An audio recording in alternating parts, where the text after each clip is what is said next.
Hey everyone, and welcome back to another episode of Talking Purpose. I'm your host, Katie Boothby Kung, and today I'm so pumped for these actionable tips that you can start using immediately to drive more traffic to your online store. Spoiler, without spending $1 on ads. So if you're ready to build a loyal audience and create a brand that lasts, this episode is for you.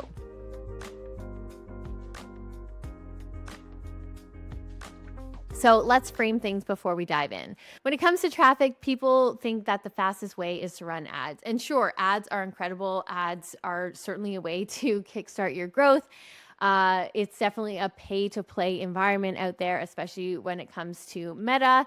So I'm not saying rule them out. I'm just giving you ideas that are not going to cost you the same as ads and still drive in this real sustainable growth. So if you want to go fast, go alone or only think about ads. But if you want to go far, you go together. And so thinking about these holistic organic strategies. In business, ads can get you quick wins, but community through organic gets you the longevity that you are looking for when you want to build a lasting brand. So when you think about your sales engine, it's like a flywheel. It's traffic. So you get people to your store, then you convert them, and then you repeat. And it's like this ongoing loop. So more traffic, obviously, based on a numbers game, brings you more conversions, which leads to, if you do it right, repeat customers that, guess what, drive even more traffic. So organic growth is your long-term momentum. So let's dive into the 5 ways you can drive traffic to your online store right now. So number 1, Pinterest. Probably not something that was on your bingo sheet when you were thinking what I was going to say. And it really is the untapped search engine. Most people see Pinterest as a social platform with pretty pictures, recipes, and travel inspiration. But actually, Pinterest operates more like a search engine, just like Google. So if you're in lifestyle, fashion, beauty, or home goods, this platform is a goldmine. People go to Pinterest to solve problems or get inspired. And so make your products discoverable with great visuals and optimize your pins for search terms that your ideal customer uses. It's a driver of high intent traffic. Shoppers actually come onto Pinterest looking to buy or plan for future purchases. So if you haven't played around with Pinterest yet, set up your business account, start pinning your products, and make sure you're using search-friendly descriptions, and you'll open up a whole new audience for free.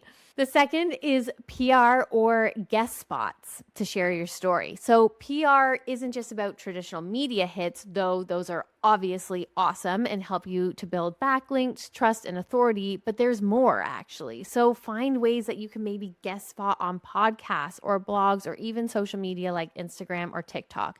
You can show up to a warm audience and share your story, who you are, the purpose behind your brand, and what makes your product special.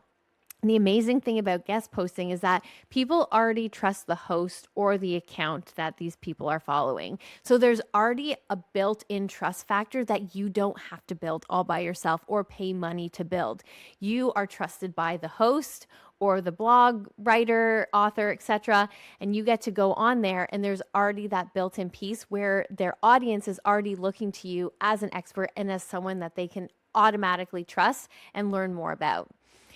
And if you're not ready to hire an agency, I totally get it. Budgets are tight. And so DIY PR is totally possible with some research and sweat equity.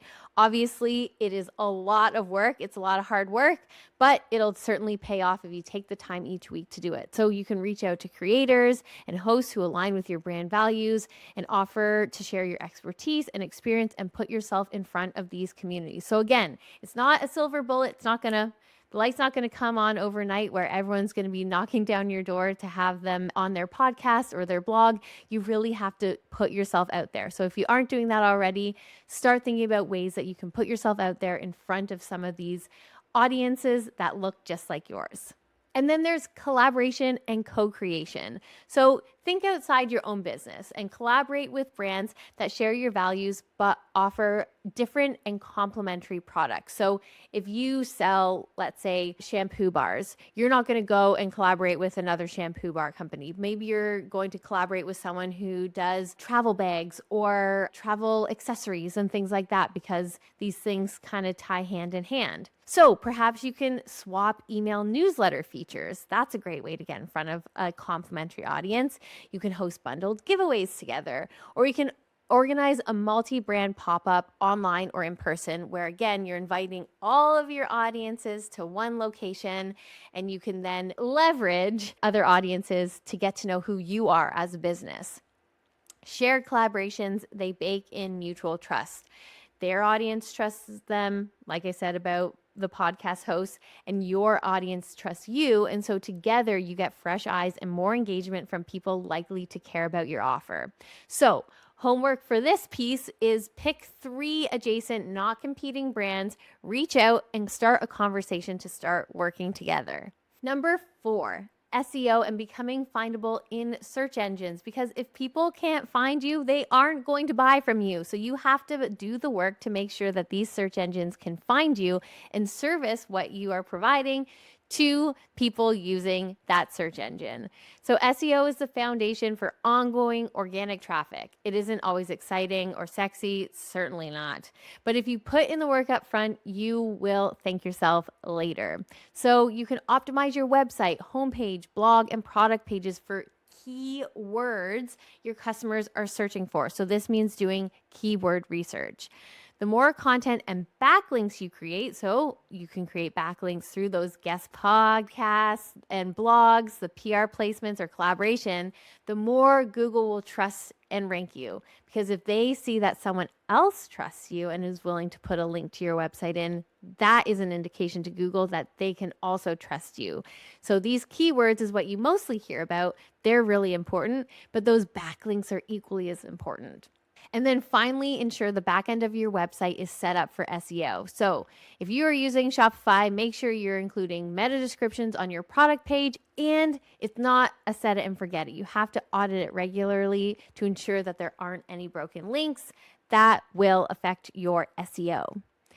And then finally, 5, sampling and gifting. So get your products, your physical products, into the hands of influencers, community leaders, and other potential customers. This is especially true around the holidays and key seasons like Valentine's Day, Easter, back to school, all of those. Assemble gift packages and sample sets and send it out to folks who, especially around these holidays, are looking to showcase new brands. They're looking for content. They're looking for interesting ways to engage with their own audience, and you providing these samples can do that for them.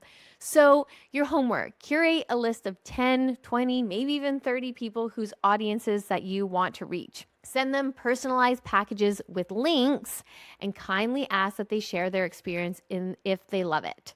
Now, performance PR goes one step further. This was something that has been coined by Dream Day, their PR agency in LA. And this means that what you do is that you actually set up an affiliate program and affiliate codes that you send directly to influencers and writers. So that way, if their audience buys from their link that they're sharing with their audience, they get a small percentage of the sale at no upfront risk to you. So this incentivizes sharing and amplifies your reach organically because it's a win-win. If they're able to sell more of your product, you get to sell more of your product, and they also have a financial incentive to want to push that to their audience as well. So there you have it.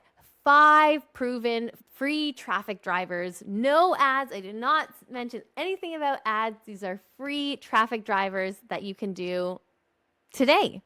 So there you have it. This episode was short and sweet, and each of these traffic drivers can be an episode in themselves, and maybe I'll think about what that could look like. But to recap, traffic drivers include posting on Pinterest, PR and guest spots, collaboration and co-branding, sampling and gifting, and of course, the age-old SEO. So remember, these take work and commitment. Like I said, it's not a silver bullet, but the returns in community, loyalty, and repeat sales is totally worth it. So if you're just starting out and you don't have a big ad budget, these strategies let you put in the heavy lifting now to amplify results for later. So pick one strategy and double down this week. Audit your website, create that influencer list, or reach out to a potential brand partner, and you'll be amazed at what organic traffic can do. And if you want to go deeper, if you're ready for expert support, actionable templates, and a purpose-driven community to back you, check out my Purpose to Profit membership.